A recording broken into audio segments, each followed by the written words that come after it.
Assalamualaikum warahmatullahi wabarakatuh. Perkenalkan, nama saya Muhammad Raffi dari kelas 11 MIPA 3. Ingin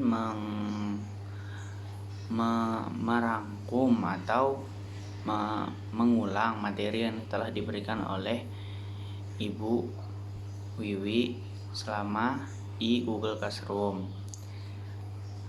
Materi PKN kita adalah tentang KD 3.2, mengkaji sistem dan demokrasi Pancasila sesuai UUD Negara Republik Indonesia tahun 1945. Yang pertama, saya ingin ada hakikat demokrasi. Makna demokrasi.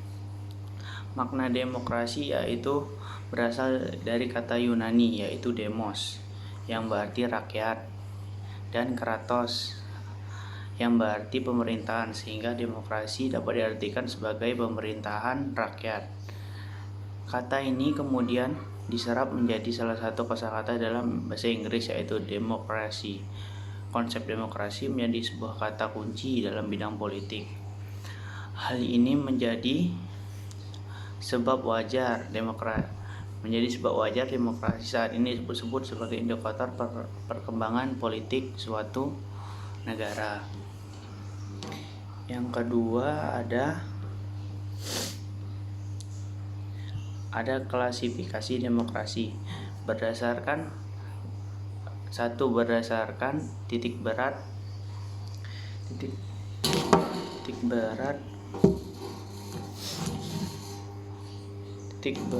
perhatiannya.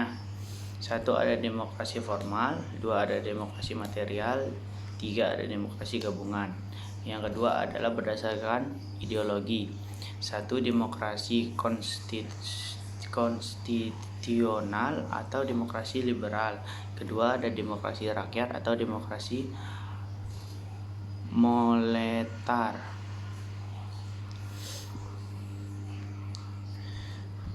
Demokrasi proletar. Yang ketiga ada berdasarkan proses penyaluran kehendak rakyat.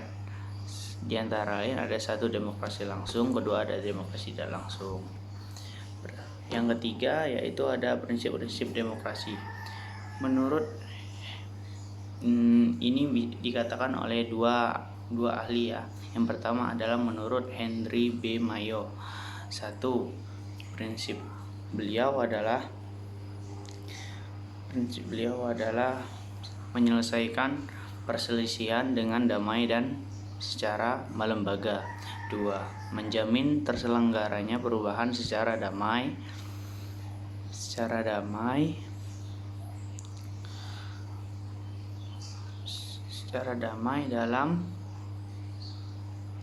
dalam situasi masyarakat yang sedang berubah. 3, menyelenggarakan pergantian pimpinan secara teratur.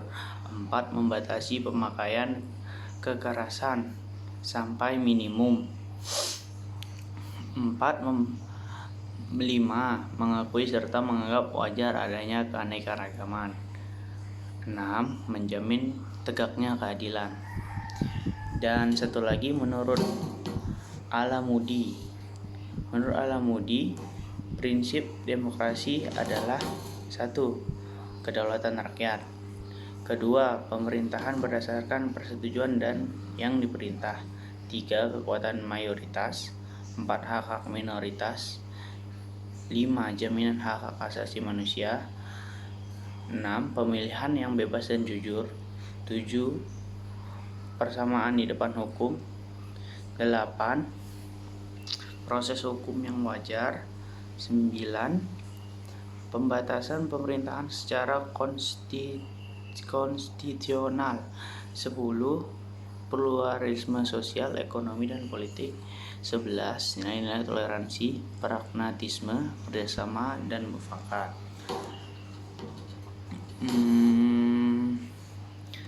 Sekian materi yang dapat saya rangkum dari materi yang Ibu kasih selama di Google Classroom. Maaf apabila ada kesalahan kata.